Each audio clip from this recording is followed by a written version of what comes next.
இன்னைக்கு பாட்டி வீட்லேயுமா இட்லி சாம்பாருமா. இட்லி சாம்பாருக்கு உருளைக்கிழங்கு, தக்காளி, மிளகாய், கத்திரிக்காய், பீன்ஸு எல்லாம் போட்டு சிறுபருப்புமா.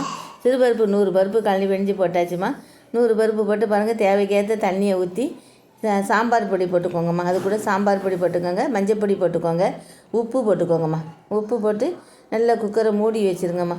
இப்போ வெயிட் போட்டு விட்ருங்க. ஒரு 3 நிமிஷம் நல்லா கழித்து நல்லா வெந்துருமா. அங்கே பாருங்கள், வெந்த பிறகு குக்கரை திறந்து பாருங்கள். நல்ல காயெல்லாம் ஒன்று போல் நல்லா வெந்து நல்லா இருக்குது பாருங்கம்மா. இது இட்லி சாம்பாருக்கு நல்லா இருக்குமா. தேவைக்கேற்ப சாம்பாரில் தண்ணியை ஊற்றி நல்லா கொதிக்க விடுங்கம்மா. இங்கே பாருங்கள், நல்லா கொதித்ததுக்கப்புறம் நல்லா கொதிச்சிட்டுமா. கொதிச்சதுக்கப்புறம் மல்லித்தலை போட்டு விட்ருங்க.